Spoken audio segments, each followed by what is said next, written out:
Hello everyone, I welcome you to today's session. This is week 5 of the experimental biochemistry course offered by the NPTEL platform, and this is taken by Professor Shagota Dasgupta and Professor Shomodev from IIT Kharagpur, and I am Beas Mukherjee, a research scholar in Dr. Shomodev's lab. I am from the Department of Bioscience and Biotechnology, IIT Kharagpur, and today we will be discussing about proteins. So we will look at the functions of proteins, the structures, primary, secondary, tertiary and quaternary structures of proteins, and then we will look into the property of protein folding and also denaturation and unfolding of proteins. We will also learn about the peptide bond, and we will study the different phi, chi, torsion angles of proteins. Okay, and then we will also solve the related MCQs. So I would recommend you to watch the video when it is uploaded on YouTube completely, and this is going to help you for your competitive exams. And please, in today's session you can switch on your mic and you can answer the questions, and you can also ask me any doubts that you have. All right, so let us begin with the session today. Okay.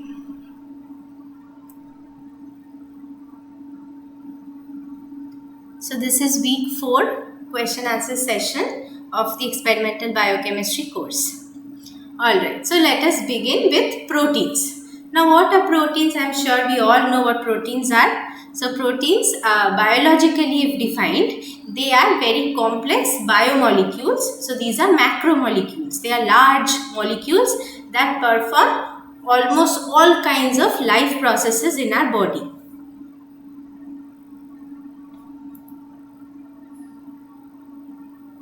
Yeah, am I audible? I hope I am audible. Okay, so they perform different kinds of life processes in our body.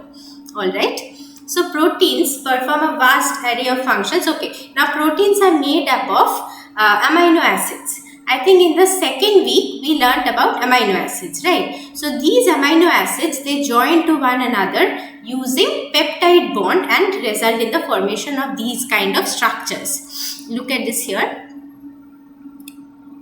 This very beautiful looking structure that you see, this is actually how proteins look. Alright, so this is a protein that is formed from these amino acids, and these are the different sources of protein.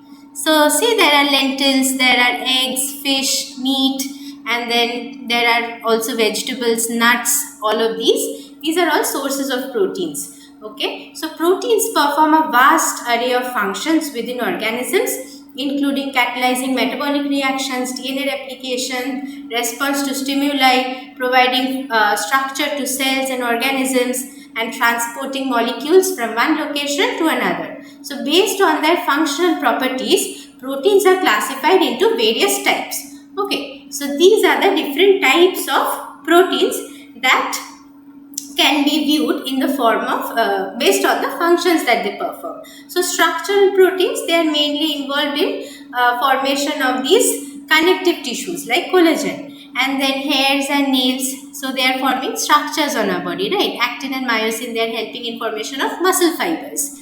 So there are enzymes, of course. Mostly all enzymes are proteins. Also RNA also acts as enzymes. So we will learn about all that soon. So this is there are enzymes such as any enzyme, just name any enzyme and that is a protein. So they have given the example of amylase and catalase here.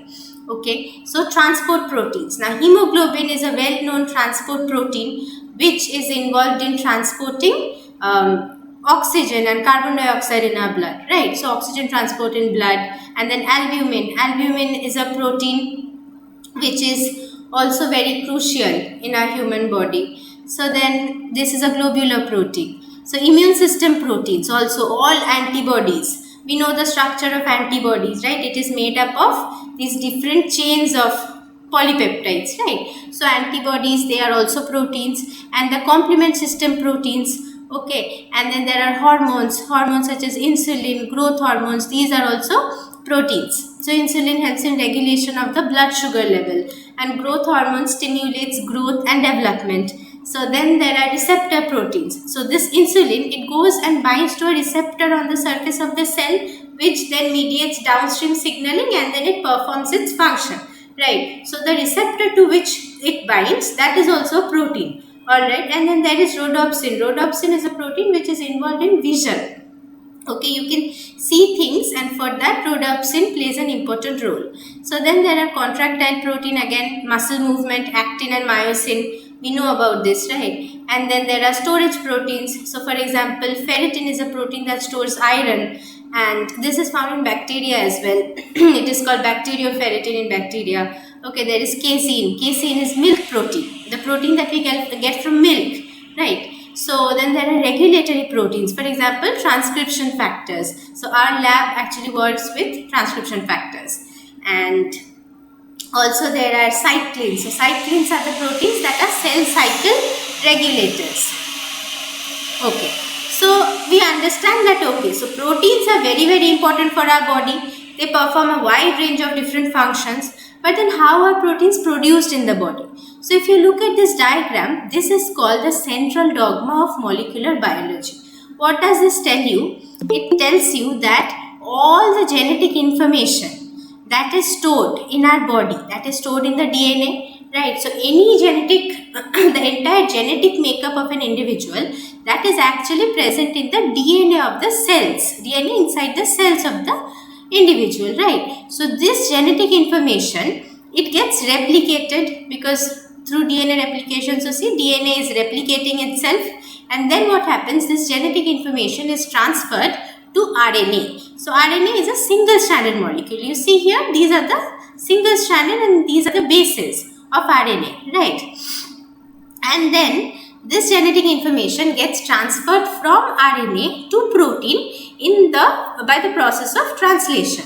Okay, and so there is also reverse transcription. I am sure you know that in viruses, reverse transcription plays an important role. So if it is an RNA virus, it can reverse translate. When it enters the host cell, it can form this DNA, and then from there, maybe proteins are produced, viral proteins are produced, right? So all of these things are possible. So this is how proteins are formed. They are formed by translation of RNA. Alright, so proteins differ from one another based on the sequence of their amino acid. So this is the uniqueness of every protein. So, for example, we take, say, let us look at immunoglobulins. Okay, so or otherwise, let us just take protein A and protein B. So, protein A and protein B are maybe the same protein, but then there are different isoforms. For example, you have studied about this hexokinases, right? Hexokinase and glucokinase. So, how are they different? One can act on any hexose molecule and the other one can act on only specifically glucose molecule, right? So, this is how, even if the sequence is similar, it is not exactly the same in both of these proteins, and that is why their function is getting differed, right? So, this is what the thing is. So, proteins differ from one another based on the sequence of amino acids, and this sequence of amino acid is after all directed by the genes in DNA, which is dictated by the nucleotide sequence of their genes and which usually results in the protein folding into specific 3D structure that determines its activity. So, we will learn about this in details, how this single stranded protein folds into this very well folded, biologically active, native state structure. Alright, and all of that is directed by its genes, because how it is going to fold, that is dependent on what kind of interactions are going to be there between the amino acids of the protein. And these amino acid, exactly which amino acid is going to come after which amino acid, that is given by the DNA, that is given by the codons. Okay. So, now we will look at the peptide bond. So, let us try to understand how this peptide bond is formed. So, I am sure you have studied this amino acid structure in the last class. So, this is amino acid and you can see its carboxyl group, which is the COO minus group, and this is the amine group. So, amine group is having NH3 plus, right. So, carboxyl and amine together combine, and there is an elimination of a water molecule, and this dipeptide is getting formed. See this bond CONH. So, this bond between C and N, this is called the peptide bond. Now, peptide bond has a very interesting property. Okay, so there is a double bond here, and you can see that there are so many electrons, right, valence electrons over here. So, what happens, there is some kind of resonance. Here also there is a lone pair electron. So, this lone pair electron jumps there and this double bond comes here, electrons come here, and this is how this is constantly in a state of resonance.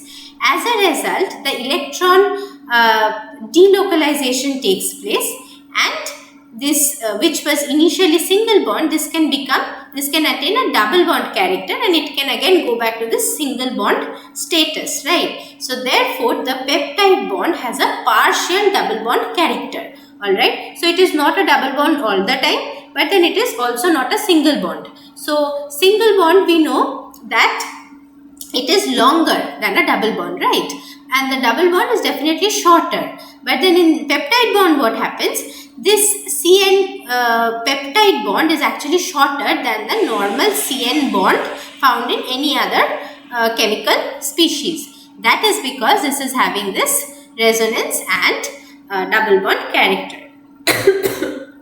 So, let us look at what is written here. Okay, so two proteogenic amino acids. Now, proteogenic meaning the amino acids that can result in the formation of proteins. Okay, so two proteogenic amino acids are linked together. Excuse me for this. I will edit all this and then I will upload the PDF so that you can access it, okay, on the NPTEL platform. So, two proteogenic amino acids are linked together by the elimination of a water moiety. See here, this water moiety is going out. So, the two proteogenic amino acids are linked together by the elimination of a water moiety, and the formation of peptide bond is taking place by a condensation reaction. So, see, two things are getting joined together. This is here, this amino acid and this amino acid. These two are getting joined, they are getting condensed, and therefore, this is called a condensation reaction. Okay. I am sure you have learnt about condensation reactions earlier in class 12th or class 11th. So, this peptide bond is a covalent chemical bond that forms between the carboxyl group and of one amino acid and the amino group of another amino acid. Alright. So the peptide bond has a distinctive double bond character, which we looked just now at, okay, due to resonance between different structures. So carbon and oxygen atoms involved in the bond share electrons in a way that creates a partial double bond character. Look at this.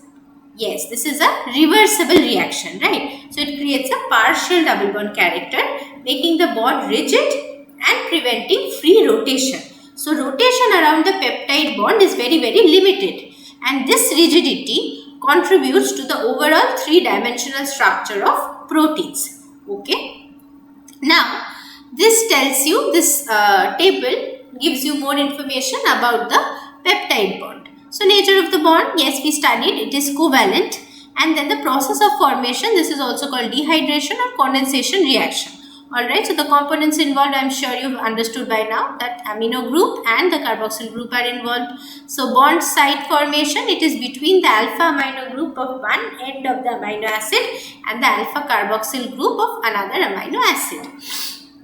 Okay, so the molecule that is formed is dipeptide in the previous case, but exactly in this way a polypeptide is also formed. So, polypeptide is when it is having more than 10 amino acids attached. And an oligopeptide is the one that has 2 to 10 amino acids attached together using peptide bonds. Okay. So rigidity and double bond character, I am sure you have understood all of this by now. So let us skip. Yeah. So now we will look at the structures of proteins. Okay. So now we have understood that, okay, when two amino acids come together, they form this covalent double bond, partial double bond structure, which is the peptide bond. Okay, two amino acids come together to form the peptide bond, and then they form a peptide bond with another amino acid, which is the third one. That one again forms a peptide bond with the fourth amino acid, and this is how it continues, and this forms a polypeptide chain. Alright, this is how a polypeptide chain gets formed.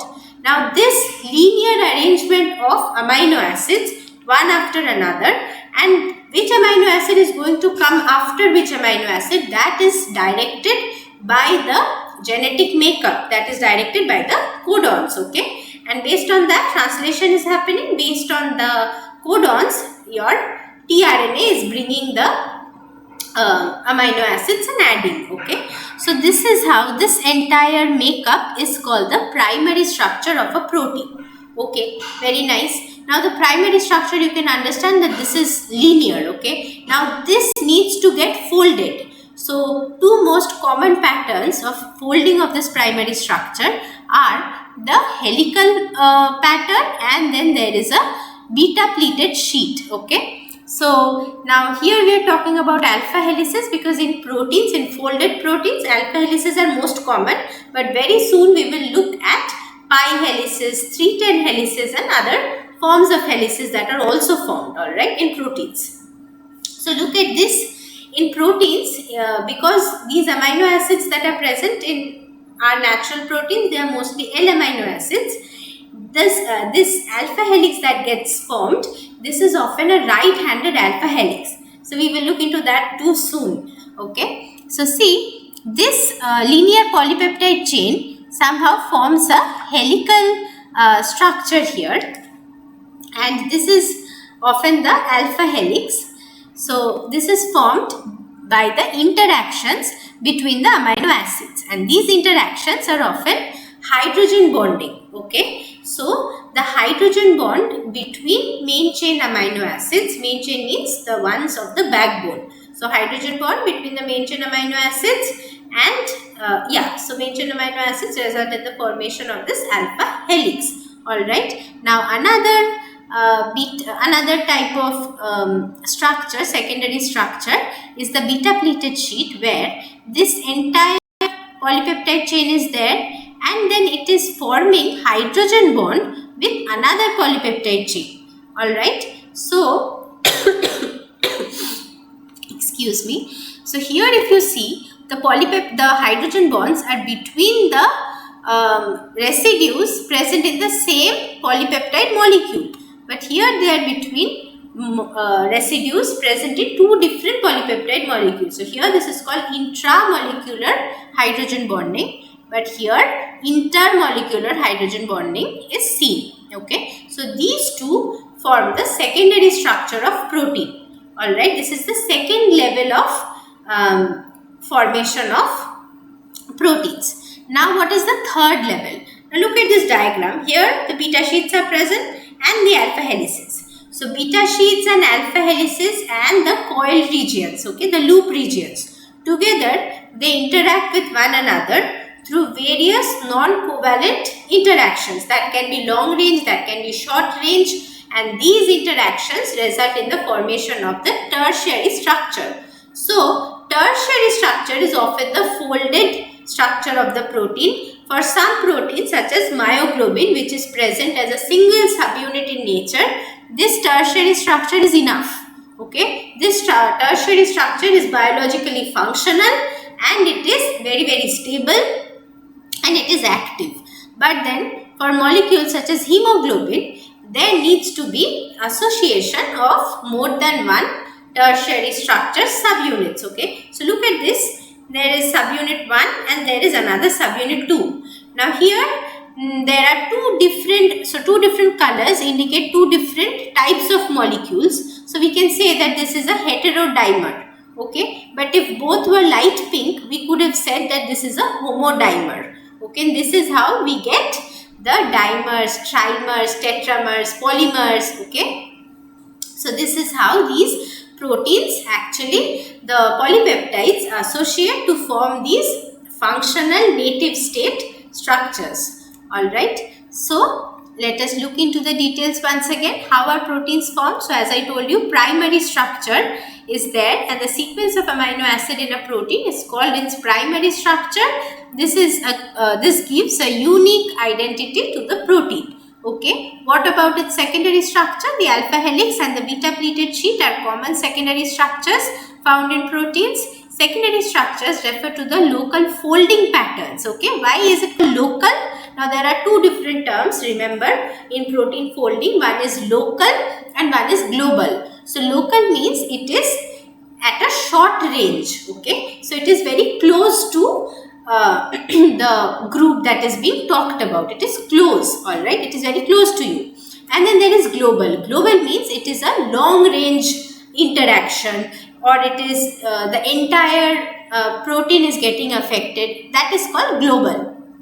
Okay, so refer to local folding patterns within a polypeptide chain.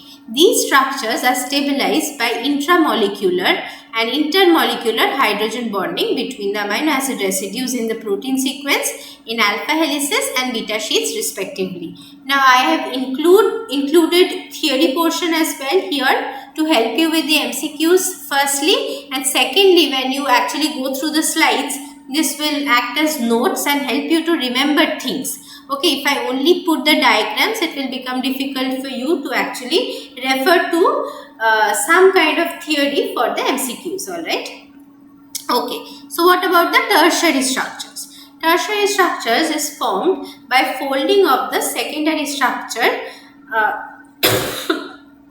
excuse me, secondary structures that includes beta sheets or helices into one another, and the tertiary structure of the protein is the geometric shape of the protein. It usually has a polypeptide chain as a backbone with one or more secondary structures. The tertiary structure is determined by the interactions and bonding of the amino acid side chains in the protein. Okay, so both main chain and the side chains contribute to the formation of the tertiary structures. Now side chain interactions are also important in formation of helices in proteins. So we will also learn about that soon. So look at this. This is hemoglobin, one subunit of hemoglobin. Okay, this is the heme group.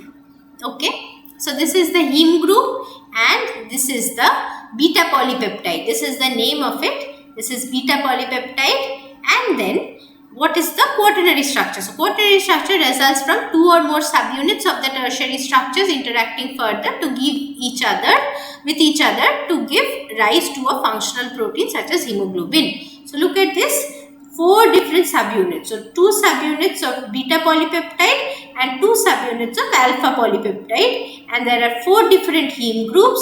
So that is going to carry your 4 molecules of oxygen at the same time, and this is how hemoglobin works, and this is how the primary, secondary, tertiary and quaternary structures of protein can be understood.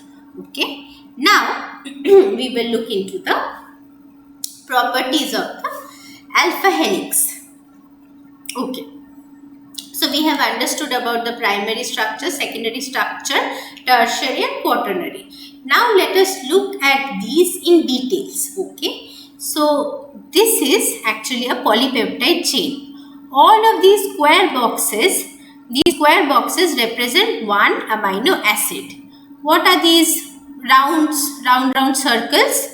Well, these round circles, this is actually a carbon. So this C alpha is connected to this NH. Okay, this is N and this is H, and this is a CO group, and again there is a C group. Alright, so this is how this is getting formed. So look at this. The alpha helix is most common secondary structure in protein. Okay, it is made up of 3.6 residues per turn, which means that it is after all a helix, right? Wait one second. So if this is a helix, it is going to be like this, right? It's like a telephone cable, right? So the amino acid that is here is going to interact with the amino acid that is here, and they are going to form one hydrogen bond. Similarly, the amino acid that is here is going to interact with the amino acid that is here, and they are going to form this hydrogen bond. But here what is happening? In each turn, there are 3.6 amino acid present. That means, see, that is one amino acid, that is second amino acid, and then that is third amino acid, and there is it's given in a fraction because of the way it gets folded. Okay, so look at this. Now besides so in this diagram, what do you see? There is a 2.27 ribbon, there is a 310 helix. So in case of 2.27 ribbon, what is happening? This excuse me, this is the CO group, as I told you. Okay, so this CO group is forming a intramolecular hydrogen bond with this NH group. Okay, so this CO group is forming a hydrogen bond with this NH group, and this is only after 2.27. That means, see, it's over here. So how many residues are there? It is considered as 2.27 residues. Alright, and then so this type of helical structure is called a 2.27 ribbon. Alright, then what happens? What if this same hydrogen bond is formed with the third residue instead of the second residue? So here it was getting, the first residue is binding to the second residue through a hydrogen bond. So in the next one, the first residue is binding to the third residue using a hydrogen bond, and this is only 3 residues are covered. Okay, and there are 10 atoms involved. So if you count from here, there are going to be 10 atoms involved, and that is why it is called a 310 helix. So all these 310 helices, these are actually found during protein folding. Okay, so so this is a 310 helix, and the one that is most commonly seen, that is between the first residue and between the fourth residue. This is most commonly seen in folded proteins. This is the alpha helix. So in the alpha helix, let's see how many residues are there. Well, there are 3.6 residues per turn. So starting from here to here, that is considered as one full turn, and in one turn we have 3.6 residues, and how many atoms would be there? There are 13 atoms involved.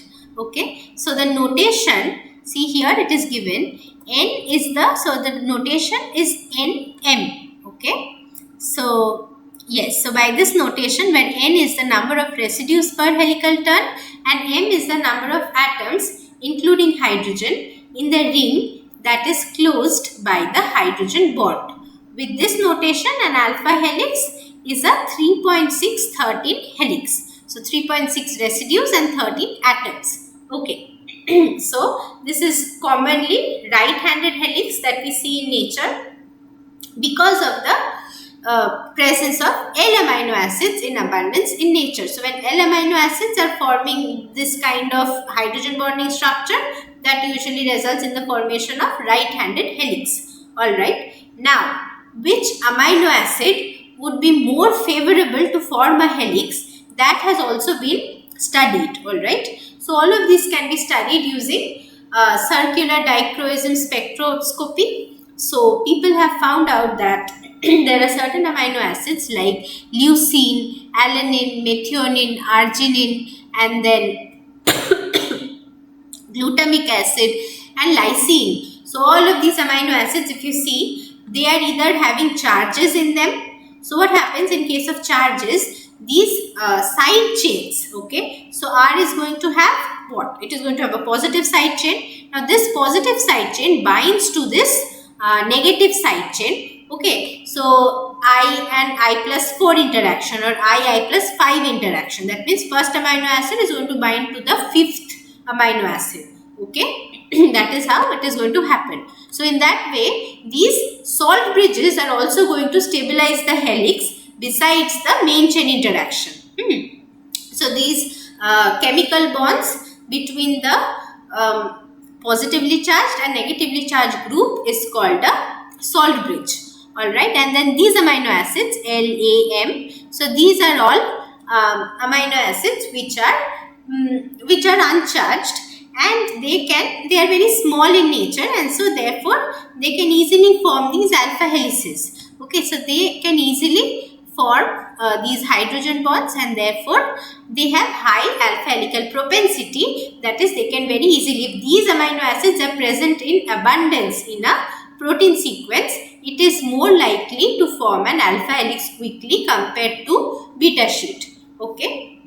But then there are certain residues which are very problematic in alpha helices.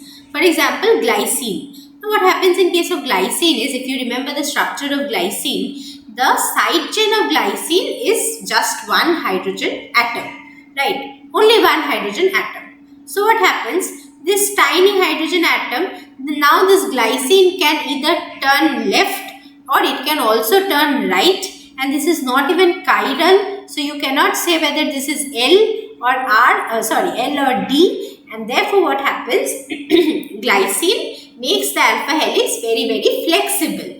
And therefore, glycine is not a very preferred member in alpha helices. It is not that it is not present in nature. It is definitely present in nature, but then it is not very preferred. Okay. And then there is proline. Now, if you remember the structure of proline, this has a very bulky side chain. Okay, this is having a 5-membered side chain, and then the nitrogen group, this NH group, it is actually bound to its side chain, and therefore proline causes a lot of steric hindrance in forming this alpha helix, because this is supposed to be bent, right? So proline actually introduces kinks in the alpha helices. And so therefore, glycine and proline are often called helix breakers due to their side chain properties. So I hope that is clear. Okay. So now we have understood about the details about alpha helices. So let us look into the properties of the beta sheet first. So let's look at this diagram first. So this is a parallel beta sheet. Now, what is parallel beta sheet? I am sure you can understand by the diagram that all of these beta strands, they are pointing in the same direction, right? And that is why they are all parallel to one another. Okay, what about anti-parallel beta sheet? Here if you see, one strand is pointing upward, the other one is pointing downward. Again one is pointing upward and the other one is pointing downwards. So what about this pointing? Right, so this pointing is nothing but the starting of a polypeptide chain and the ending of a polypeptide chain, and this direction, this arrowhead, that tells you the direction of the polypeptide chain. Okay, so polypeptides have directionality as well. The N terminal of the polypeptide, that is the first amino group of the first amino acid, that is called the N terminal, and the last amino acid's carboxyl group, that is called the C terminal. Okay, so that is the directionality of the polypeptide chains. Okay, so these are the parallel beta sheets, and these are antiparallel beta sheets. Now there is one more difference if you look at this. Now these parallel beta sheets, look at these dashed lines. So these dashed lines are nothing but hydrogen bonds. Okay, so these hydrogen bonds are between two different beta sheets. That means they are intermolecular hydrogen bonds. Alright, so here if you see, it is in a zigzag pattern, right? It is not exactly perpendicular to the direction of the polypeptide chain. But then in case of antiparallel beta sheets, it is perpendicular to the polypeptide chain. Now this is a mixed beta sheet. What happens in mixed beta sheets? Both parallel and antiparallel beta sheets are seen. Parallel and antiparallel strands are there. Alright. So let us look at what is written here. In parallel beta sheets, the beta strands are unidirectional. That means they are all pointing at the same direction. However, the intermolecular hydrogen bonds are not perpendicular to the axis. Yes, very well, we understood that. In antiparallel sheets, the consecutive beta strands run in opposite directions. Yes, we see that, right? They are running in opposite direction. So, the intermolecular hydrogen bonds are perpendicular to the axis. In mixed sheet, some strands are parallel and others are antiparallel. Very well. Now, what happens? Look at this diagram of the antiparallel beta sheet. So, again, you need to be very familiar with this white, red and blue demarcations. So, red indicates CO group, okay, carbon and oxygen, and this N is nothing but your nitrogen and hydrogen. Alright, hydrogen is not shown here, but this is your nitrogen and hydrogen, and this hydrogen is forming H bond with this CO group, with this carbonyl group of the next strand. Okay, so this is an antiparallel beta sheet. If you look here, this is the starting, this is the direction of the amino acid. It is getting pointed towards your right.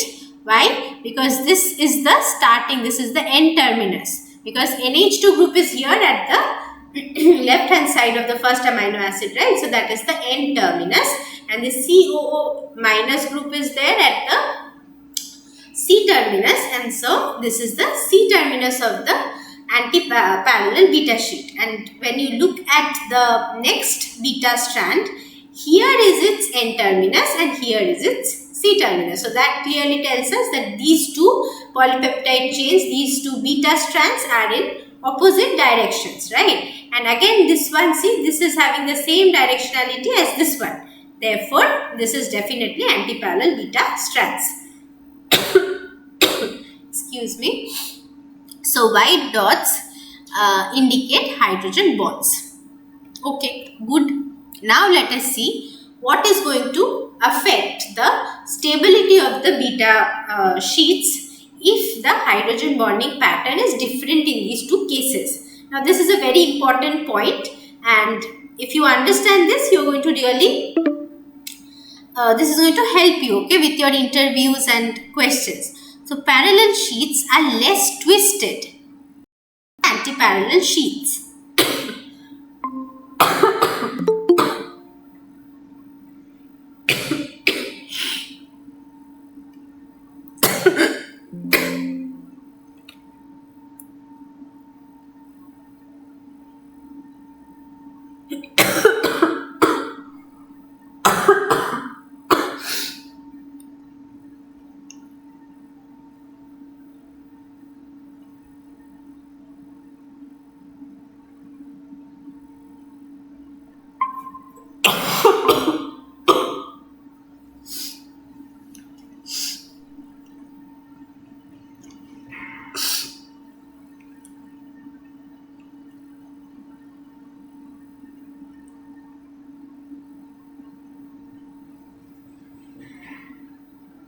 Yes, so we'll get back to this.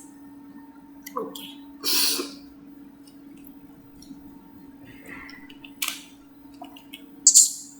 screen is not visible. Ma'am, screen is not visible. Yes. Okay, one minute. Yes.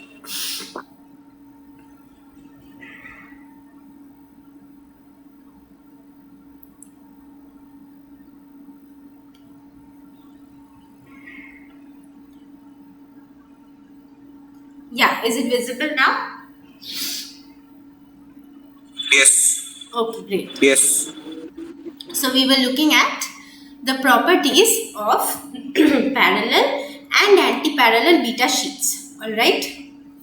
So we just looked at this fact that the parallel beta sheets, they are pointing in the same direction. All of them, they are having these hydrogen bonds which are in a zigzag pattern. Besides that, in the anti-parallel beta sheets, the N terminal of one amino acid and the C terminal of one amino acid are close to one another. Here also you can see in this figure, but then the directionality of each polypeptide chain is exactly opposite. Besides this, the hydrogen bonds are very much perpendicular to the axis of the beta sheet. Okay, so let us understand the physiological significance, okay, of this particular characteristic.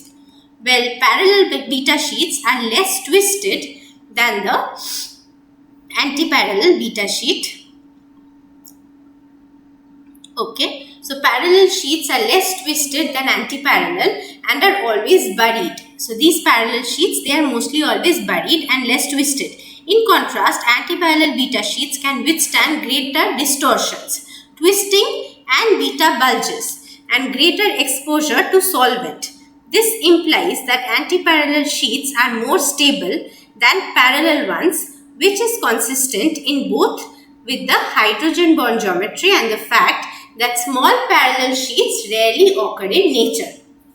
Okay, so this tells you why it is very rare to find fewer number of strands making parallel sheet in nature compared to fewer number of strands making an anti-parallel beta sheets in nature. That is because the anti-parallel beta sheet is a lot more. 1 minute. I think someone is trying to enter. Yes. Okay, I hope the screen is visible. Right, so this much we have understood why parallel beta sheets are less stable compared to anti-parallel beta sheets. Now what are these interactions that I was talking about for so long that are going to fold this linear chain of amino acids into this definite shape, okay, of a folded protein? So here you can look on the screen. These are the different kind of chemical interactions which are all non-covalent interactions which are helping in formation of these folded structures. Okay, so look at this. This is a hydrogen bond. Okay, this is a amino acid with CH2COOH in its side chain, right? So this gray one that you see, this is formed by the main chain interactions of the amino acid, right?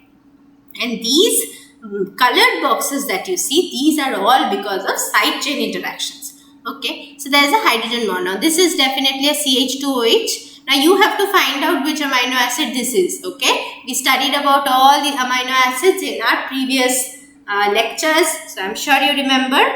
You have to tell me exactly what amino acid this is. So this I can tell you, this is lysine. Excuse me.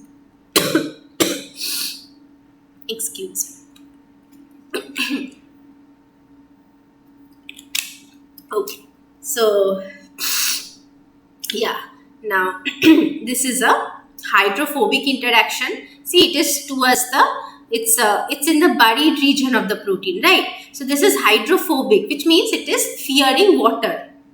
So what happens? This is a aliphatic. It's a aliphatic group. There is CH, CH2, CH3. So this is possibly leucine, and this is probably valine. Yes, this is a valine, and here also there is a valine. So these two valine residues, they are actually interacting with one another through van der Waals interactions and also hydrophobic interactions. Then there is a disulfide linkage. So disulfide linkage is formed by cysteine residues, right? And then there is this ionic bond. So this ionic bond is nothing but your salt bridge, which is a very, very important interaction. So all of these different kinds of interactions help giving the folded state to the biologically functional proteins. Now, in the very first slide of our presentation, there was one protein in the week 1 slide. Okay, so this is the protein that I work with in the lab. Okay, so excuse me. The answer is visible here. I will hide this first and then you can answer. Okay, I don't want you to see the answer now. Okay, so excuse my throat condition. Now you can tell me what all secondary and what all tertiary structures do you see here on the screen. This is a protein that is given to you, and using a visualization software we have created this image. So now you tell me what all can you find here amongst all of that we studied right now.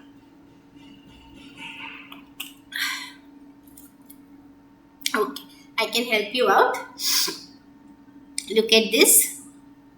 So whenever this kind of question is asked, first and foremost, you need to find out where is the N terminal of the protein and where is the C terminal of the protein. Now visually we can say that this is definitely an alpha helix. This is also an alpha helix. So there are two alpha helix.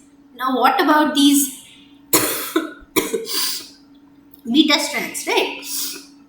So let us look at where the protein is starting from and in which direction it is progressing. So if this is the starting of the helix, this is the N terminal of the helix, and it is progressing in this direction. So there is a beta strand here, then there is a helix. This comes to give you the another beta strand, and then that goes and comes to give you another beta strand. Now see, these two are anti-parallel to one another, and then there is another beta, there is a helix over here, right? Then there is again one more beta strand, and this is also beta strand. So all of these are actually anti-parallel to one another, and in between the beta strands these helices are present. Therefore this protein is made of two alpha helices and 5 anti-parallel beta sheets. Its biological native state is, after all, its tertiary structure. Because, how can we say that? Because one more subunit is not there, right? It is not forming a quaternary structure, and this is a monomer. Excuse me. So this monomer is functionally active. Therefore, we can conclude that this is its tertiary structure. So let us take a break for 2 minutes and then we will come back with the torsion angles in proteins. Okay. Let us take a break for 2 minutes.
Okay, so let us carry on with the topic.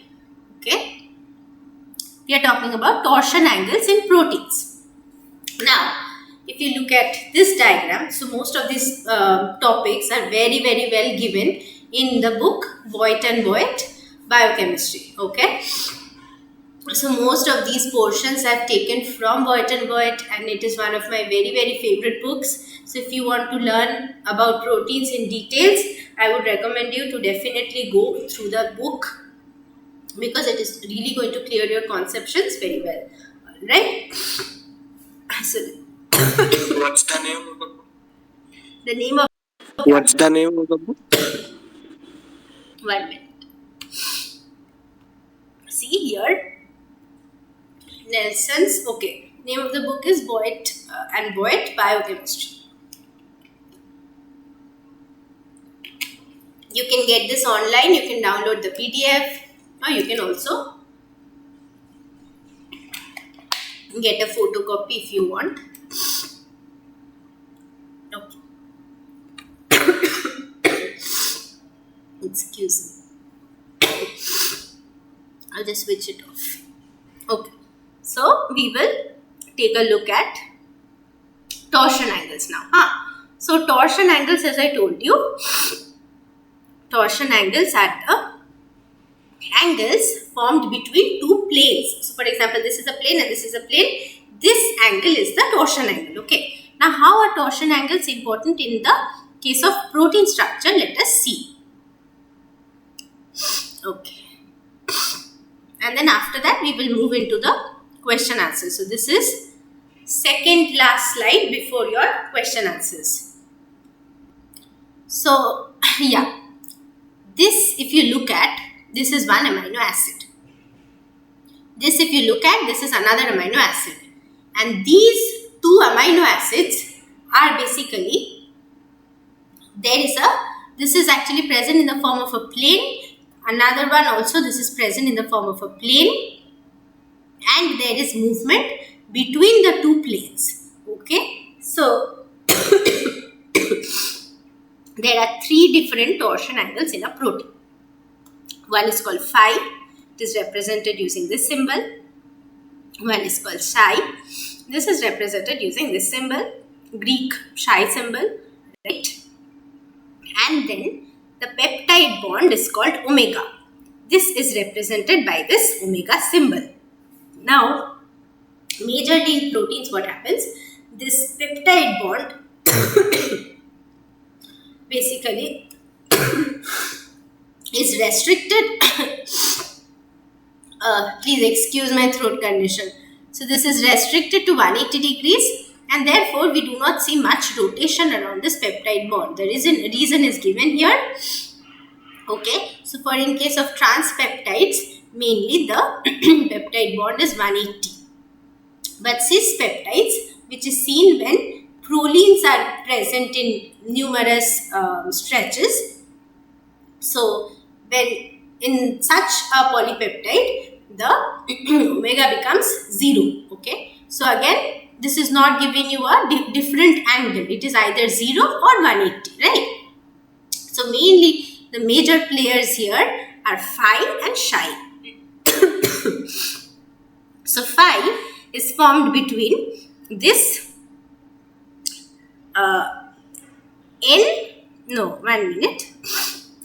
So this is phi. Phi is formed between N of the next amino acid and the, wait 1 minute. Okay, let us look at this. So phi is formed between N and C alpha, and psi is formed between C and C alpha. Okay, but then amongst phi and psi, one of them is formed between, see, N and C alpha of the same amino acid. So this is N and C alpha of the same amino acid, that is forming your phi, and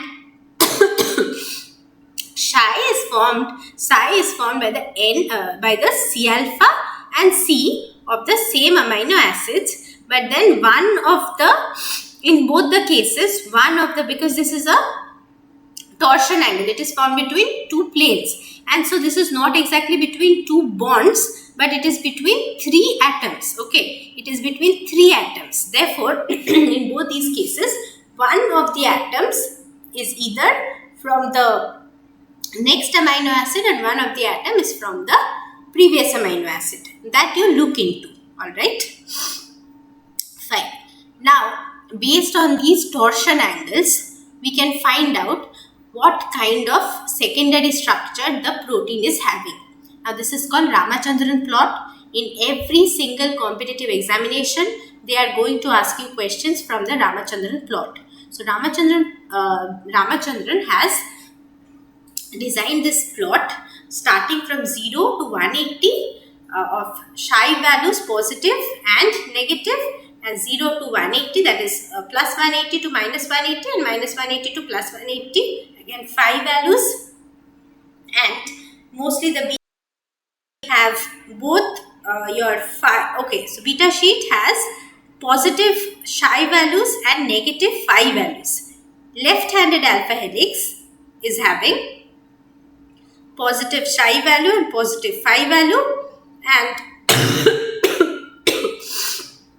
the more commonly present right-handed alpha helix is having your negative and negative psi and negative phi. Okay, so you can look at the values, the phi and psi values of the different kinds of secondary structures in proteins. So Ramachandran plot is a commonly used tool to visualize the distribution of phi and psi angles in a protein structure and assess the allowed regions of conformational space. So this is called the allowed region. Okay, so if a polypeptide, after calculation of its phi and psi angles, somehow come here in this white space, then it is not possible. It does not exist in nature, right? So these are the allowed regions of the conformational space. So some conformer maybe comes here, some conformer comes here. No, that is then not at all allowed. So please go through these. It's going to really help you with your exams. Okay. Now we will begin with the assignments. So from week 0 assignment, there is one tiny question. Look at this. And then after that, we will move on to the week 1 assignment. Okay. So what does this question say?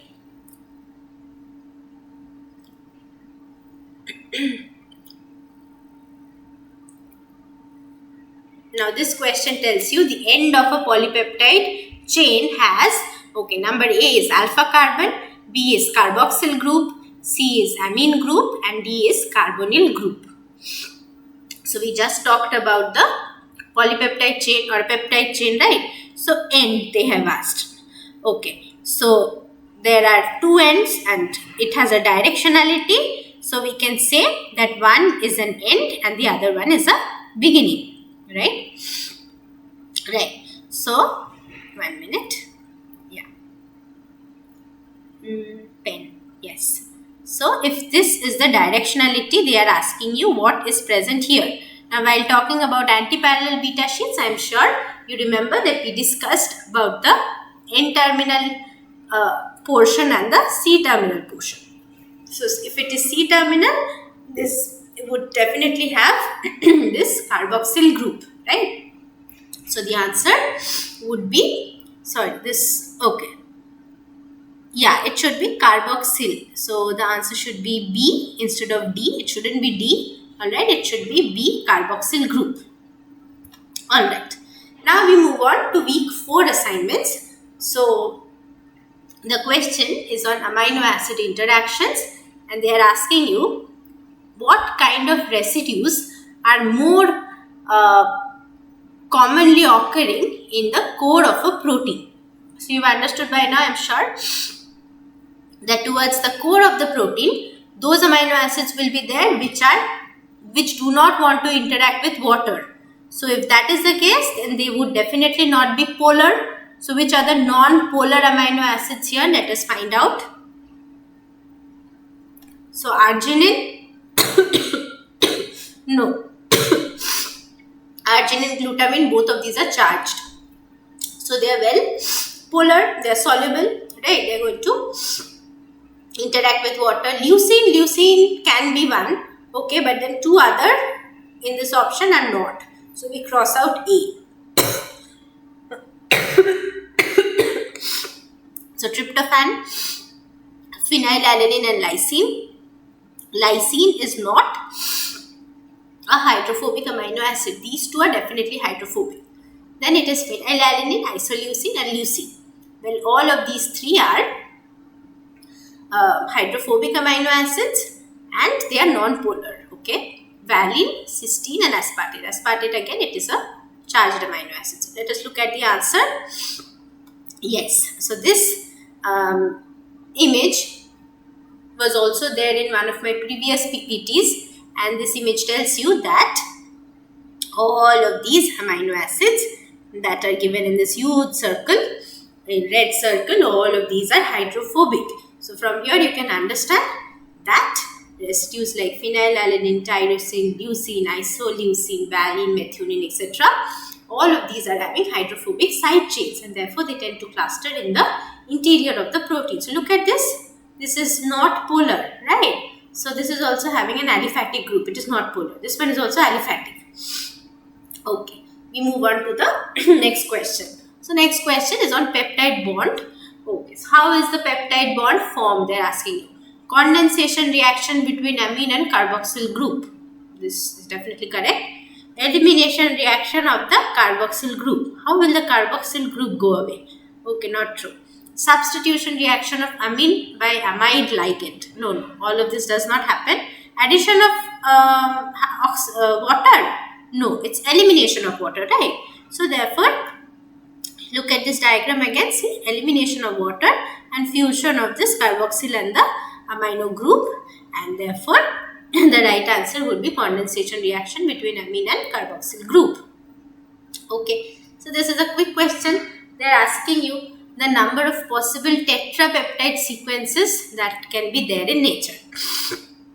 So tetrapeptide meaning there are 4 different amino acids that are joined together by 3 different peptide bonds. Okay, so in this position there can be 20. Again in this position there can be 20. Again this position 20. This position 20. So that makes it 20 to the power 4. So what is 20 to the power 4? You find out and tell me.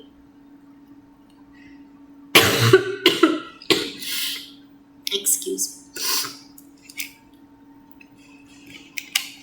So 20 to the power 4 is nothing but 16 ones. Okay, so that is 1,60,000, right? So your right answer would be A. Right. Now this is a multiple select question. What are they asking you? In a peptide bond, the CN bond. Peptide bond looks like this. There is C, there is O, and then there is this N, and there is H. Right. So this is how your peptide bond looks like. So what is happening in peptide bond in delocalized electron system? Yes, we studied about this. Only double bond character? No, it is partial double bond, right? So there is both single bond and double bond character. Only single bond character won't be correct. Both single and double bond character. So this is also correct. So that brings us here. Yes, look at this. There is this resonance happening, and so therefore it is at some point single bond character and at some point double bond character in the peptide bond, right? Okay. So both of these are then correct. Now we go to this question on amino acid interactions. Now what are they asking you? Who can form salt bridge in proteins? Salt bridge means there is a positively charged group, there is a negatively charged group. Both of them are forming what? Ionic bond amongst one another, right? So they are forming ionic bond. Who can form ionic bond? Methionine cannot form ionic bond. It is not a polar molecule. Alanine, no. Proline cannot.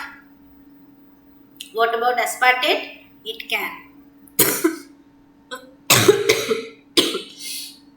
Lysine also can. So aspartate is negative charge, lysine is positive charge. What about arginine? Arginine is positive charge. Glutamic acid is negatively charged, so this also can. So both of these would be able to form salt bridge in proteins.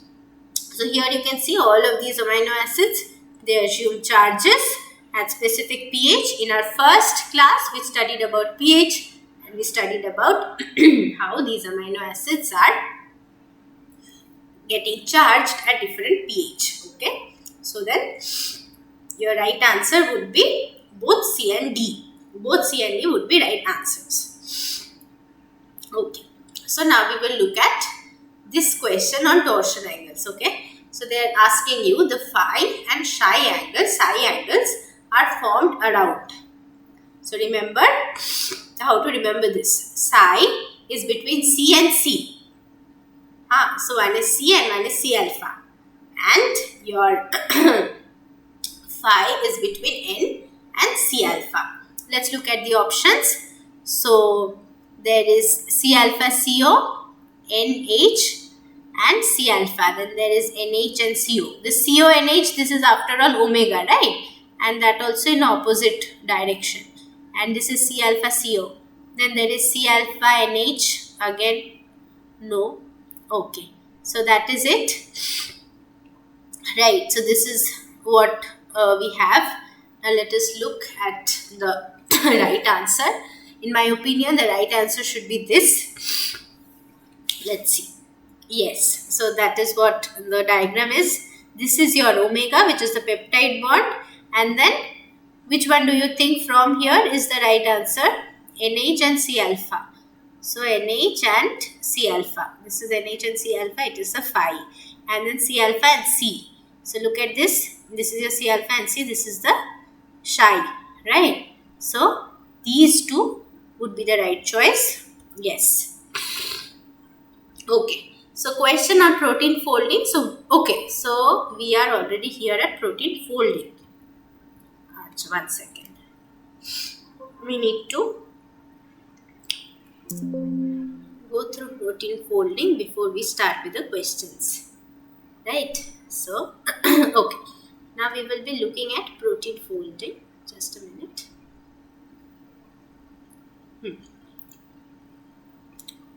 So, how many questions do we have here? Okay. So, we have a few questions here. Let us look into protein folding first and then we will go back to the questions. Okay. And then we will cover all the questions together. So, now we have understood that proteins are having different functions in the body. Proteins are getting folded into definite structures. Okay, but then how exactly are proteins folded? So, initially what is happening?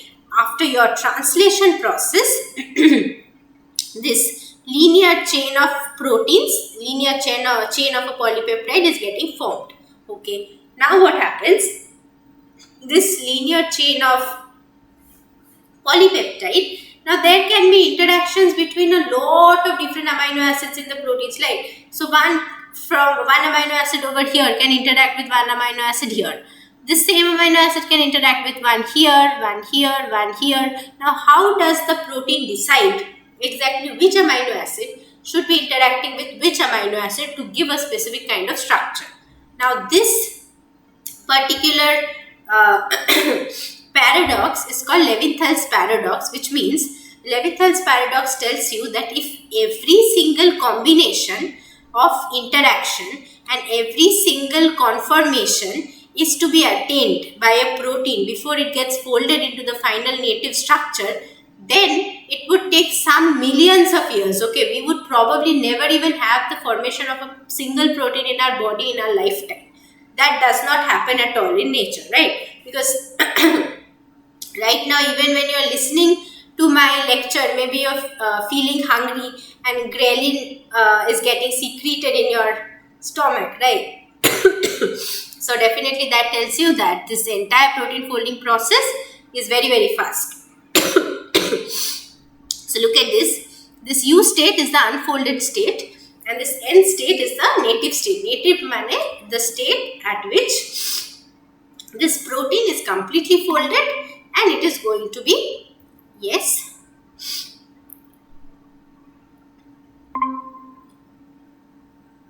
okay. So at this state, what happens? At this state, the protein is completely functional.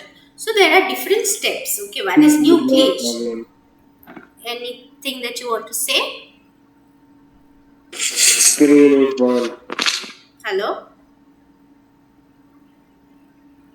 What happened?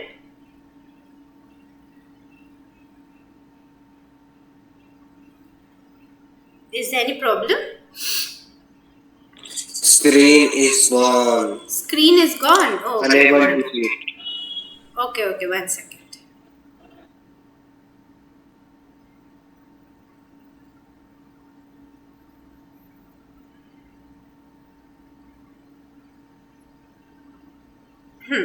Is the screen back now? Yes. Okay, great. So let us go back to this.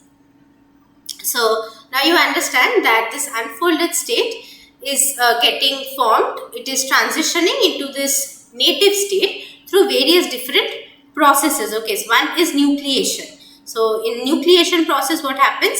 Initial structure is formed, and onto that the different structures get added on, and this is how the native state is propagated into. All right.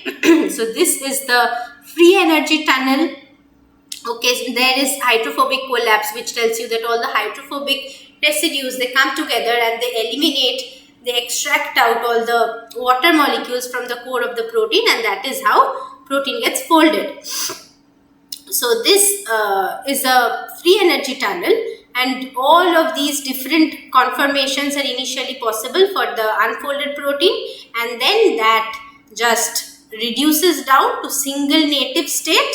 This is your native state structure, and here all of these nucleation and your different secondary structure formation, all of these are semi-steady intermediates, right? So these are all semi-steady intermediates, but this is the one with minimum energy, most stability.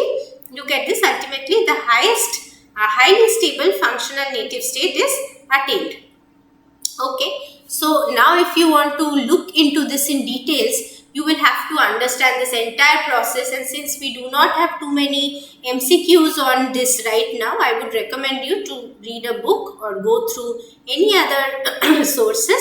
So I will just tell this to you in brief, okay? So you tell me if you're not able to see the PowerPoint presentation, okay? Please tell me, okay? Now, what about how do the proteins fold into their native state? So look at this. This is the ribosome from which the protein is getting formed. This is the nascent polypeptide. And then what happens? These intermediates are then formed. Okay. So now what happens? There are certain other proteins which are called chaperones, and there are chaperonins. So the chaperones are heat shock proteins. Means when there is too much heat, these proteins come into play. They are anyway active for protein folding all through, okay? And then there are chaperonins such as GRO-ES and GRO-EL in E. coli. So these proteins help in formation of these native protein. They are helping the unfolded protein to form the native protein. Then what happens? There is a series of quality check by the endoplasmic reticulum and Golgi.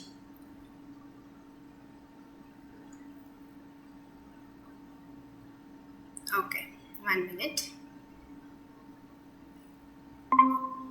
Yeah. So we'll get back to the PPT. What happens? There is all these quality checks happen by the endoplasmic reticulum and Golgi. Alright. Then what happens? This Golgi quality check then discovers that no, the protein is not folded properly. We should actually send this back again, and another round of this folding happens. So even after that, if the protein is misfolded, then what happens? It is degraded by the proteasomal degradation. Look at this, everything is written here. So it is degraded by the proteasomal degradation machinery, and peptide fragments are obtained. Okay. Then what happens? If even that does not happen, so let's say there is some kind of stress condition in the cell. Okay, and all these proteins, they're getting formed, they're getting misfolded, large amount of proteins are getting formed, and now enough chaperones are not there to fold them, so a large amount of misfolded proteins accumulate. Then what happens?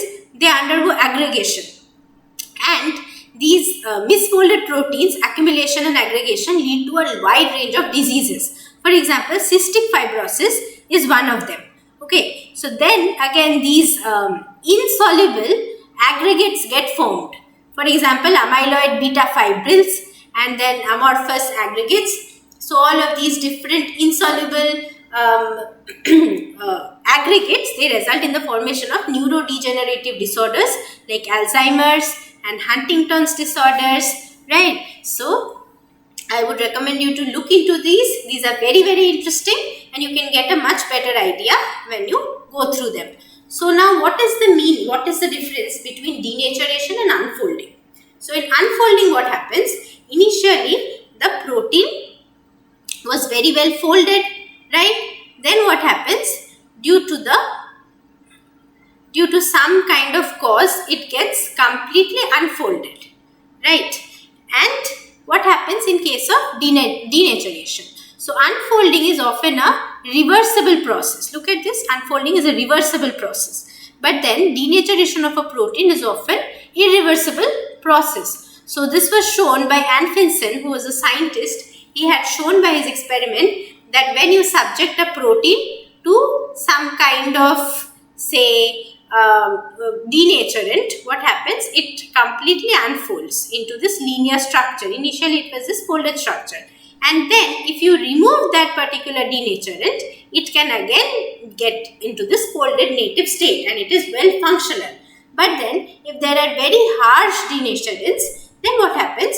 Then the amino acid interactions that lead to the formation of this native state of the protein, that get completely damaged, and it becomes a irreversible process. So look at this. For example, pH, temperature, ionic strength, all of these can lead to this denaturation and renaturation of the protein. Sorry, this unfolding and refolding of the protein. But then what about complete irreversible denaturation? That is often caused by the presence of denaturing agents such as urea, guanidine, hydrochloride, etc. Heat denaturation is also very famous. Chemical denaturation with urea and guanidine hydrochloride. So all of these are there. Then denaturation by very strong acids or bases. That is also very common. Now unfolding is very famous in nature because certain enzymes need to get unfolded so that they can perform a specific function. Okay. For example, so see, some proteins undergo unfolding as a part of normal physiological processes such as enzymatic reactions. Alright, now we will look at denaturation and renaturation. I am sure you have understood by now. So what happens is, when there is denaturation, for example, if we are using a kind of dye that gets into the interior of the protein, and as the protein unfolds and gets denatured, more of the dye enters into the interior of the protein, and let's say the dye is water soluble, and so what happens, as it goes into the hydrophobic core of the protein, more of water follow it, right? And so what happens, let's say that this dye maybe gives some kind of absorbance, for example a cyber green that we use for thermal denaturation processes. So what happens, as the protein unfolds, we can see that the absorbance of the dye also increases. More of the dye goes and binds to the proteins. Okay, so this is what happens in case of denaturation. That is how you monitor this. So denaturing agents can be heat, can be pH, it can be your organic solvents such as alcohol and acetone, it can be chemicals such as urea, guanidine, hydrochloride, detergents, etc. Disruption of hydrophobic interactions is mainly what they do, right? They get into the hydrophobic core and disrupt your hydrophobic interactions. pH does what? It disrupts the electrostatic interruptions and also hydrogen bonds in the proteins. They alter the net charge of the pH, net charge of the proteins, right? And heat also affects the weak interactions such as hydrogen bonds. So this much I am sure you have understood, right? So we will go back to the questions on protein folding and we will try to understand how much we are able to solve them.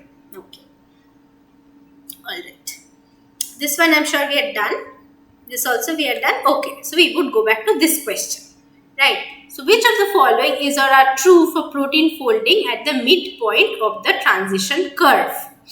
So what happens at the midpoint of the transition curve? So the protein is initially in the unfolded state and then it goes to the folded state, and what happens at its midpoint? Let us find out. So at its midpoint, the amount of native state is equal to the amount of unfolded state. This is because an equilibrium has been reached. Okay. So the unfolded state is going into the native state, and at equilibrium what happens? Of course, both of these are going to be equal. Right. So when a polypeptide folds in an aqueous media, the loss of entropy is compensated by hydrogen bond formation. Yes, you want to say something? 1 minute.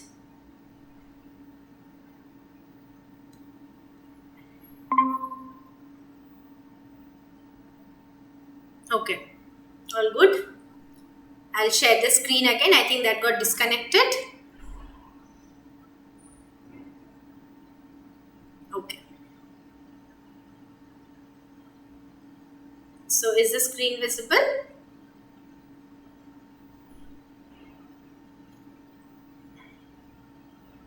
Yeah. Is the screen visible? Yes. Okay, great. So let us look into this. Okay. So when a polypeptide folds in an aqueous media, the loss in entropy is compensated by hydrogen bond formation between water and the polar residues, release of free water molecules, exposure of polar amino acids to the surface of the proteins, and the last one is release of proton from the acidic amino acids. This is definitely not the case. Let us cross it out. Exposure of the polar amino acids. So what happens when a protein folds? So let's say this is the protein, it is folding, right? In the interior, all the polar amino acids, all the non-polar amino acids, all the hydrophobic amino acids come, and on the surface goes all the polar amino acids. And from the interior of the protein, all the water molecules are kicked out. This is exactly what happens in protein folding in an aqueous medium. So let's see what all matches. Hydrogen bond formation between the water and the polar residues. This is definitely one of the points. Release of free water molecules, right? And exposure of the polar amino acids on the surface of the protein. That is definitely one of the correct options. So let us look at the answer. See, this is an unfolded protein. And then what happens in the folded protein? The hydrophobic effects minimize the hydration layer and facilitate weak interaction between the amino acids residues, right? So, release of free waters and exposure of the polar amino acid on the surface of the protein are the right options. So, look at this. This is the water molecule around hydrophobic groups. So, this is actually undergoing a dimer formation. So, in the dimer formation, what happens when these two come together? All the water molecules that are present between these two proteins, they are all pushed out. All of these water molecules are now going out towards the surface, right, or towards the periphery. That is one thing. So, see, hydration entropy is negative over here. Hydration heat capacity is positive. You can look into the thermodynamics of protein folding. It is a very interesting topic. So, what happens? In unfolding and disaggregation, see, hydration entropy is negative and hydration heat capacity is positive. So go through this. I would recommend you to go through this through Voigt, okay, biochemistry. There you will get a very good idea, right? So we go into another question. Now what does the question say? So hydrogen bonds in alpha helix are formed between, right? It is similar to that question on peptide bond. So what are they asking? Hydrogen bond in alpha helix, that is formed between who and who? So it is between ith and I plus 1, residue. No, that is definitely not true. Then there is I and I plus fourth residue. Okay, so this is one of the right options, but then let us look at this portion first. So C alpha and NH. No, C alpha and NH cannot form hydrogen bond, right? So this gets crossed out. I and I plus 2, no. I and I plus 2 is not the one that possibly forms your 310 helix if you go back to that figure. And then there is CONH. This can definitely form hydrogen bond between I and I plus 4 residue respectively. So look at this figure.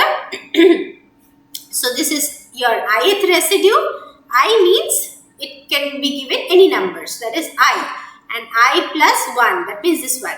So this first point talks about your 2.2 ribbon. Okay, then the second one talks about something else which cannot be formed, right? This is definitely not going to form hydrogen bond. What about your C? C talks about this 310 helix, and the fourth point talks about your alpha helix. So the right option would be D. And then we have covered this portion of protein folding. So let us go to the questions on protein folding, further questions on protein folding. Alright. So for the protein unfolding reaction, so now we are talking about protein denaturation and unfolding. Okay, so protein unfolding reaction, if delta G is more than 0, then which of the following statements is true? So see, delta G is more than 0, meaning it is positive. If delta G is positive, that means it is not feasible in nature, it is not a spontaneous process. So folded state is more stable. That is not going to be true, because your folded state is going to be folded when the folded state, or when the native state is when it is folded and delta G is going to be negative, then it is going to be more stable, right? So the first option is not true. Pen. Okay.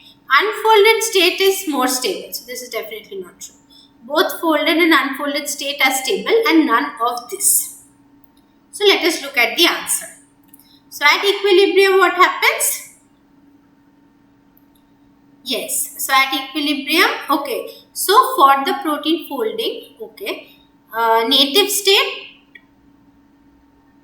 and then unfolded state. So at equilibrium, what is happening?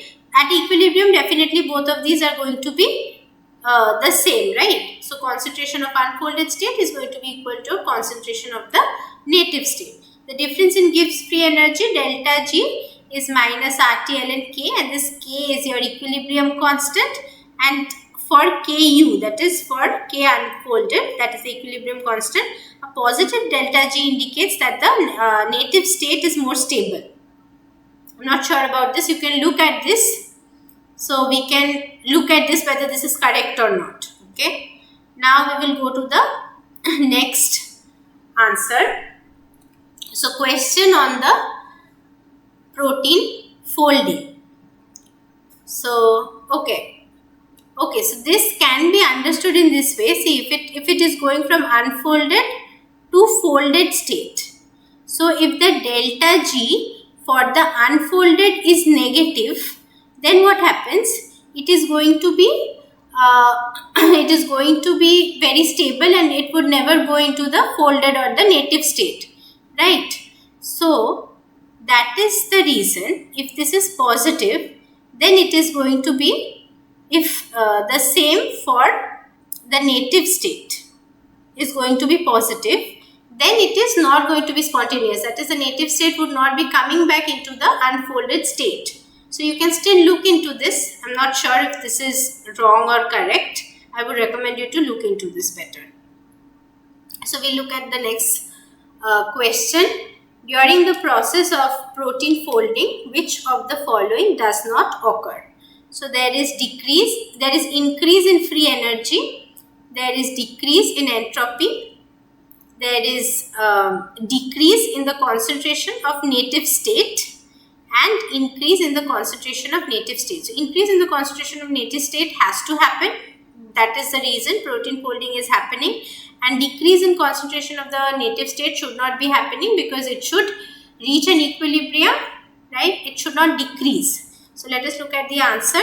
Yes, this is your unfolded state, this is your folded state, this is the free energy of the folded state. So see that free energy of the folded state is definitely lower. That is what I was talking about in the previous slide. So the free energy of the unfolded state is more, right? And that is why it is progressing towards the folded state. So what happens? The answer is decrease in concentration of the native state. Yes, because in the folding reaction, the amount of native state increases. Okay. So now there is one more question. Upon adding denaturants with gradual increase in concentration of a protein solution, the absorbance of the protein increases as seen in UV spectrophotometer. This is due to the change in concentration of the protein. So what is the question? They are saying that let's say there is a test tube. Okay. In this test tube, a protein is there. In this solution, a particular protein, let's say this is the protein, this particular protein is there in a solution, and we are constantly adding, let's say, urea. Okay. We are constantly adding urea. So this protein is usually present in its, initially present in its native state. And then what happens? As we keep on adding urea, it goes into its unfolded state. So this is the unfolded state. So this is unfolded. And what happens? We see that absorbance is rapidly increasing. This is your absorbance. Okay. So with the concentration of the urea. This is the concentration of the urea. As the concentration of the urea increases, the absorbance of the protein very rapidly increases. Why is that happening? So, the change in the concentration of the protein, that is not going to happen because protein is the same, right? We are not altering the concentration of the protein. Unfolding of the protein, that is true. Unfolding is definitely happening. The gradual exposure of the tyrosine or tryptophan residues to the solvent, increase in concentration of the denaturant. Yeah, but how? Right? So, this is also not the point. So, yes, gradual exposure of tryptophan and tyrosine. Now, we know that in a protein, most of the absorbance at 280 nanometer, that is given by your tryptophan residue, and tyrosine gives the absorbance at around 265 or right, at 265 tyrosine gives absorbance. Now what happens? Initially the protein is folded. Let's say there was one tiny tryptophan sitting here in the core of the protein. It was buried, right? Because tryptophan is having indole ring. Indole ring is going to undergo hydrophobic interactions with other hydrophobic residues, right? So it was there in the interior of the protein. Then what happened? As you keep adding the denaturants, that is urea in this case, the protein gets unfolded. So what happens? This tryptophan comes out, and tryptophan has a property. It absorbs different wavelengths of light when it is in the interior of the protein and when it is in the exterior of the protein. Okay. Besides that, as more of tryptophan gets, it is coming to the surface of the protein, more of the absorbance is detected by UV visible spectrophotometer. So let us look at the answer. See, in presence of denaturants, the protein unfolds, which exposes the amino acid residues towards the solvent. Greater the increase in concentration of the denaturant, more amount of protein will unfold, resulting in increase in exposed tryptophan or tyrosine residue. So here this is the absorbance of the folded state and this is the absorbance of the unfolded state. Look at this tryptophan residue. It was sitting here buried. This green one is tryptophan. So it was sitting here buried. And then what happens? It gets exposed. See, here only one got exposed. So you come around here and then both of these got exposed. So you have reached here in absorbance, right? And also they are actually detecting the fluorescence here. Alright. So see, temperature or concentration of the denaturant. So this is clear, I am sure. So the right answer would be yes, unfolding of the protein and gradual exposure of this tyrosine and tryptophan to the solvent. So both of these are right options. Okay. Now let us look at this another question. When reactants are more abundant at equilibrium, which of the following is or are true? K here represents your equilibrium, right? So when reactants are more abundant, So what happens? We of course remember the La Chatelier's principle. We learned that in the first week, right? So what happens? Let's say we are talking about this unfolded protein and we are talking about this native state of the protein, and this is your equilibrium, right? Equilibrium is reached. So what is the formula for K? K is the equilibrium constant. So K is seen when equal amount of the native state and equal amount of this unfolded state are found in the solution. Alright. So this is your exactly equal. Now what happens? Acha. So K is more than 1. K is more than 1 meaning more of native state is there and delta G is less than 0. Delta G naught is less than 0. Delta G naught is negative. Okay. So K is less than 1 and delta G naught is more than 0. If K is less than 1 means more of unfolded state is there. K is equal to 1 and delta G naught is 0. Delta G naught is 0 means reaction is at equilibrium. It is not going to okay, so when reactants are more at equilibrium, then which of the following is going to happen? Okay, and K is more than 1 and delta G naught is more than 0. So which one of the following do you think would be the right answer? So look at this. The relations between standard free energy changes and equilibrium constant can be given by delta G naught is equal to RTL and K, and the equilibrium constant, as I told you, K is equal to U by N. They are showing this as U by N. Okay. Alright. So that means they are taking the reaction in the opposite direction. So when K is less than 1 and delta G naught is more than 0, then the reactants are more abundant. So K is less than 1 means that yes, because they are taking the reaction in the opposite direction. So that means your N and U, this would be in this direction, right? So in that case, they have written it as, wait 1 minute, yeah.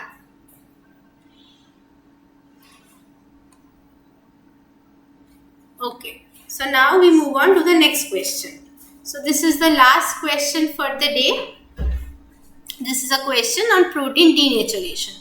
So which of the following is not a protein denaturant? So the options are sodium dodecyl sulfate and guanidine hydrochloride, iodoacetic acid and urea. So as we were speaking about the protein denaturants, I am sure we talked about detergents. Sodium dodecyl sulfate is a detergent, alright. Guanidine hydrochloride is a chemical denaturant and it has a structure which is similar to arginine amino acid. So arginine has this side chain which has this guanido group, and guanidine hydrochloride is a derivative of that. Iodoacetic acid is not a denaturant and urea is also a chemical denaturant. So the answer is iodoacetic acid because it is a alkylating agent and it cannot denature proteins. Okay, so these are the references which you can go through. Thank you. If you have any questions, you can ask me. Regarding this question, I would ask you to go through this also and to confirm if this is correct. And another question that we talked about, I would also ask you to go through that one, this particular question. Okay, I would ask you to go through and check. Okay, if you have any questions, you can ask. Yes, madam. I have one question. Yes. What is assist protein folding? What assists in protein folding? Okay, sure. So, what assists in protein folding? Look at this. So, there are different kinds of interactions. For example, this hydrophobic collapse. Okay, so in case of hydrophobic collapse, what happens? All the hydrophobic residues in a protein, they are going to come together towards the interior, towards the core of the protein. Okay, and all the water molecules, they are going to be pushed out towards the aqueous solution. That is called hydrophobic collapse. That is one of the things that assists in protein folding. Besides this, hydrogen bonding, then your disulfide bridges, and your pi cation alkyl interactions, hydrophobic interactions, and van der Waals interactions. All of these interactions, if you look here, yeah, so all of these interactions also assist in the formation of a folded protein. So hydrophobic interactions are mostly the largely determining interactions in this case. Besides that, these other interactions are also very, very important in protein folding.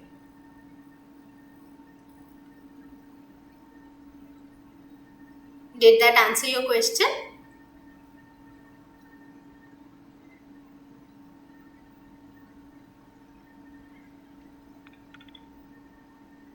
I hope I answered your question. If you don't have any other question, yeah.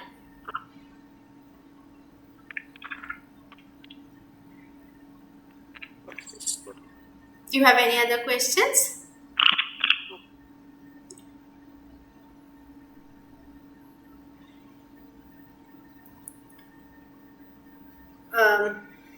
Okay, polypeptide falls in aqueous medium. Okay, this question, 1 minute. So when polypeptide folds in an aqueous media. Achha. So see, when a polypeptide folds in an aqueous media, the loss in entropy is compensated by, this is the one, right?